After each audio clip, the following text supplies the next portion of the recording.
കൊന്നിച്ചോ സുഹൃത്തുക്കളെ, ഞാൻ നിങ്ങളുടെ സ്വന്തം എക്സ്ട്രാ കോമിക്. നമ്മളിന്ന് ബ്ലാക്ക് ക്ലൗഡിന്റെ ചാപ്റ്റർ 287 അതേപോലെ 288 ആയിരിക്കും എക്സ്പ്ലെയിൻ ചെയ്യാൻ പോകുന്നത്. സോ ഈ വീഡിയോ കാണുന്നതിന് മുമ്പ് ബ്ലാക്ക് ക്ലൗഡിനെ ഇതിനു മുമ്പ് എല്ലാ വീഡിയോസും നിങ്ങൾ കണ്ടെന്ന് എന്തായാലും ഉറപ്പുവരുത്തണം. ലിങ്ക് ഞാനവിടെ ഐ ബട്ടണിലും അതേപോലെ ഡിസ്ക്രിപ്ഷൻ ബോക്സിലും കൊടുത്തേക്കാം. എപ്പോഴത്തെ പോലെ നമ്മുടെ വീഡിയോയുടെ ടാർഗറ്റ് 500 ലൈക്സ് തന്നെയാണ്. ഇത് അടുത്ത വീഡിയോ ഇടുന്നതിന് മുമ്പ് നമുക്ക് അച്ചീവ് ചെയ്യാൻ സാധിക്കുമോ എന്ന് നോക്കിയാലോ. അങ്ങനെ നാച്ചിനെ കാണിച്ചുകൊണ്ടാണ് ഈ ചാപ്റ്റർ തുടങ്ങുന്നത്. പുള്ളിക്കാരൻ പറയുന്നുണ്ട്, ഇവിടെ മരിക്കുന്നതിനെ കുറിച്ച് ഓർത്ത് എനിക്കൊരു പേടിയില്ല, പക്ഷേ ഇവിടെ ഓരോ സിറ്റുവേഷൻ അനുസരിച്ച് എല്ലാവർക്കും ഓർഡേഴ്സ് കൊടുക്കുന്നത് ഞാനാണ്. അതുകൊണ്ട് ഞാൻ ജയിച്ചതിന് ശേഷം മാത്രം മരിച്ചാൽ മതി. എന്നാൽ അത് ഇവിടെ തറപ്പിച്ച് പറയേണ്ട ഒരു അവസ്ഥയിലും അല്ല ഞാൻ. എനിക്ക് ഈ ഹയർ ഡെവിൾസിനെ എന്തെങ്കിലും ചെയ്തില്ലെങ്കിൽ ഇവിടുത്തെ സിറ്റുവേഷൻ ഇനിയും പ്രശ്നമായിട്ട് മാറും. ഞാൻ കോൺട്രാക്ട് ചെയ്തിട്ടുള്ള എല്ലാ ഡെവിൾസും മിഡ് ലെവൽ ഡെവിൾസ് ആണ്. അവർക്കൊന്നും ഇവരൊന്നും തൊടാൻ പോലും പറ്റത്തില്ല. അതുകൊണ്ട് തന്നെ എന്റെ ലിമിറ്റ്സ് എനിക്ക് നന്നായിട്ട് എന്നെ അറിയാമെന്ന് പറഞ്ഞുകൊണ്ട് പിന്നെ ഒരു ഫ്ലാഷ് ബാക്കിലേക്ക് പോകുവാണ്. നമ്മുടെ നാച്ചായിട്ട് പുള്ളിക്കാരന്റെ അനിയന്റെ ഗ്രേവിലിരുന്ന് കരഞ്ഞുകൊണ്ടിരിക്കുകയാണ്. എന്നിട്ട് നമ്മുടെ യാമി അവിടേക്ക് വന്നിട്ട് പറയുന്നുണ്ട്, ഞാൻ ഒരിക്കൽ ഒരു ക്ലാൻ ഉണ്ടാക്കും. കേൾക്കാൻ നേരത്തെ തന്നെ എന്ത് രസമാണെന്ന് നോക്കിയേ, ഞാനൊരു ക്യാപ്റ്റനായിട്ട്. എന്നിട്ട് അവിടെ കിടന്നൊരു സിഗരറ്റ് എടുത്തിട്ട് പുള്ളിക്കാരൻ വലിച്ചുകൊണ്ട് പറയുന്നുണ്ട്,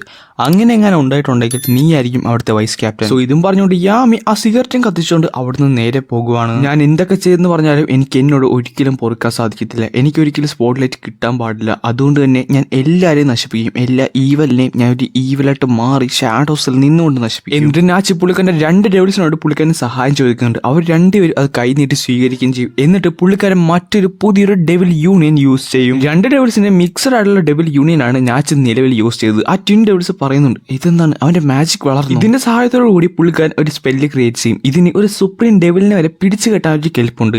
പുള്ളിക്കാരൻ തന്നെ സാക്രിഫൈസ് ചെയ്തുകൊണ്ട് ഈ 2 ഡെവിൾസിനെ വേൾഡ് ഓഫ് ഷാഡോസിൽ, അതായത് വെളിച്ചവും ഇല്ല ജീവനും ഇല്ല മരണവും ഇല്ലാത്തൊരു സ്ഥലത്ത് പിടിച്ചു കെട്ടാനുള്ള പ്ലാനാണ്. അങ്ങനെ നാച്ച് ആ 2 ഡെവിൾസിനെ ഇരുട്ടത്ത് പിടിച്ചു കെട്ടും. പക്ഷെ പെട്ടെന്ന് ഒട്ടും പ്രതീക്ഷിക്കാതെ അവിടെ ഒരു അറ്റാക്ക് ചെയ്ത് നാച്ച് തെറിച്ച് വീരുവാണ്. പുള്ളിക്കാരൻ ചോര കുളിച്ചിരിക്കുകയാണ്. ഇതൊരിക്കലും വിശ്വസിക്കാൻ പറ്റത്തില്ല. അവർക്ക് എങ്ങനെ എന്റെ സ്പെല്ല് ബ്രോക്ക് ചെയ്യാൻ സാധിച്ചു? ഇത് ഫിസിക്കലി ഇമ്പോസിബിൾ ആണ്. അങ്ങനെയാണ് അവരുടെ മാജിക് റിവീൽ ചെയ്യുന്നത്. ഒരാളുടെ ഐസ് മാജിക്, ഒരാളുടെ ഫ്ലെയിം മാജിക് ആണ്. ഇവരുടെ മാജിക് രണ്ടും എല്ലാത്തിനെയും കത്തിച്ചു കളയും. ലൈറ്റും ഷാഡോവും എന്നിട്ട് ഇൻവിസിബിൾ ആയിട്ടുള്ള പല കൺസെപ്റ്റും കത്തിച്ചു കളയും. പെട്ടെന്ന് നാച്ചിന്റെ ഇടത്തെ സൈഡിൽ നിന്ന് കുറെ അധികം ഐസ് വന്ന് പുള്ളിക്കാരൻ വേദന കൊണ്ട് കിടന്ന് കാണുന്നുണ്ട്. പുള്ളിക്കാരന്റെ 2 ഡെവിൾസും പൂർണ്ണമായിട്ട് നശിച്ചിരിക്കുന്നു. ഇതെല്ലാം കാണുന്നുണ്ട് ആ 2 ഡെവിൾസും പൊട്ടിച്ചിരിക്കുകയാണ്. കാരണം അവർക്കൊരു മനുഷ്യൻ ഇങ്ങനെ കിടന്ന് കാണുന്നൊക്കെ കേൾക്കാൻ ഭയങ്കര അധികം ഇഷ്ടമാണ്. ഇതെല്ലാം സംഭവിച്ചപ്പോഴാണ് നാച്ചിന് ആ ഒരു കാര്യം മനസ്സിലായത്. അതായത് ഇപ്പോഴും ഇവര് നാച്ചുണ്ട് കളിച്ചോണ്ടിരിക്കുകയാണ്. നാച്ചിന് ഒരു കളിപ്പാട്ടം പോലെ മാത്രമാണ് ഈ 2 ട്വിൻ ഡെവിൾസും കാണുന്നത്. ഈ ലോകത്തെ ഒരു മനുഷ്യന് പോലും ഒരു സുപ്രീം ഡെവിലിനെ ഡിഫീറ്റ് ചെയ്യാൻ സാധിക്കത്തില്ല. അങ്ങനെ ആ 2 ഡെവിൾസ് നമ്മുടെ നാച്ചിനെ അറ്റാക്ക് ചെയ്യാൻ വേണ്ടി വരുവാണ്. നാച്ചിനെ കൊല്ലാൻ വേണ്ടി വരാൻ നേരത്ത് നാച്ചിന്റെ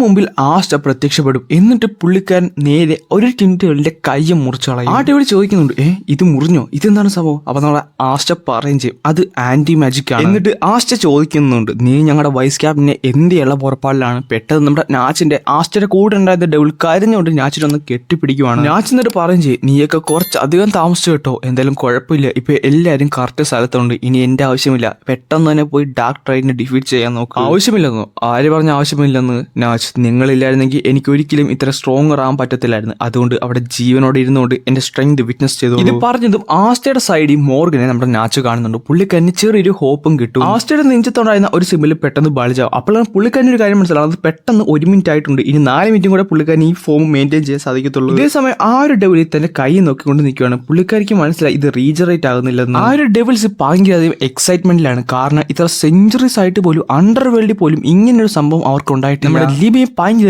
എക്സൈറ്റ്മെന്റിലാണ്. കാരണം ഇത്ര ഒരു ഹൈ ലെവൽ ഡെവിൾസിനെ ഇവിടെ വെച്ച് കാണുന്ന ലിബി ഒരിക്കലും പ്രതീക്ഷിച്ചില്ല. അവർക്ക് കുറച്ചുകൂടെ സ്പെഷ്യൽ ആയിട്ടുള്ള ഷോ കൊടുക്കാൻ പറഞ്ഞുകൊണ്ട് ആ ഡെവിൾസ് അറ്റാക്ക് ചെയ്യുന്നുണ്ട്. പക്ഷെ നമ്മുടെ ആശ വളരെ സിമ്പിൾ ആയിട്ട് കേക്കൊക്കെ മുറിക്കുന്ന പോലെ അത് മുറിച്ച് മാറ്റുകയും ചെയ്യും. നാച്ചിന് തന്റെ ഫ്രണ്ടിൽ എന്താണ് സംഭവിക്കണമെന്ന് ഒരു പിടുത്തമില്ല. അത്രയും വലിയൊരു ബാറ്റിലാണ് ഈ ആശയും ആ 2 ഡെവിൾസും തമ്മിൽ ഉണ്ടാകുന്നത്. ഈ 2 ഡെവിൾസും അവരുടേതായ അറ്റാക്സുമായിട്ട് ഒന്നായിട്ട് മാറിയിട്ട് ആസ്റ്റനെ ഇങ്ങനെ നിർത്താതെ അറ്റാക്ക് ചെയ്തുകൊണ്ടിരിക്കുകയാണ്. അതിനിടയ്ക്ക് തന്നെ ഈ ഒരു 2 ഡെവിൾസുമായിട്ട് തന്നെ അവർക്കൊരു മത്സരമുണ്ട്. ആസ്റ്റനെ ആരാദ്യം ഹിറ്റ് ചെയ്യും, ആരവനെ കൊല്ലും എന്നുള്ള മത്സരത്തിലാണ് ഇവർ 2 പേരും. അവർ മത്സരിച്ചുകൊണ്ട് തന്നെയാണ് ആസ്റ്റനെ ഈ അറ്റാക്ക് ഒക്കെ ചെയ്യുന്നത്. എന്നാൽ പെട്ടെന്ന് ആസ്റ്റ തന്റെ ഗ്രിമ്മോറിന്റെ നിന്ന് പുതിയൊരു സോഡ് എടുക്കും. ഇതാണ് പുള്ളിക്കാരന്റെ 3ാമത്തെ സോഡ്. ഡീമൺ ഡിസ്ട്രോയർ എന്നാണ് ഈ ഒരു സോഡിന്റെ പേര്. ഇത് എടുക്കാൻ നേരത്ത് തന്നെ അവരുടെ 2 പേരുടെ ഫിസിക്കൽ ബോഡി ആസ്റ്റയുടെ തൊട്ട് ഫ്രണ്ടിൽ പ്രത്യക്ഷപ്പെടും. അവർക്ക് അവിടെ എന്താണ് സംഭവിക്കുന്നത് മനസ്സിലാകുന്നതിന് മുമ്പ് തന്നെ ആസ്റ്റ തന്റെ വേറെ സോഡ് കൊണ്ട് ഒരു ഡീമിനെ വട്ടം പൊളന്നു കളയും. അങ്ങനെ ആസ്റ്റ ഒരു ഡീമിനെ കംപ്ലീറ്റ്ലി മുറിച്ചുകൊണ്ടാണ് ഈ ചാപ്റ്റർ തീരുന്നത്. തൊട്ടടുത്ത ദിവസം തന്നെ അടുത്ത ചാപ്റ്ററിന്റെ എക്സ്ക്ലൂസീവ് വീഡിയോ വരുന്നുണ്ട്. അത് മിസ്സാക്കാതിരിക്കാൻ വേണ്ടി നമ്മുടെ പേജ് ഇപ്പൊ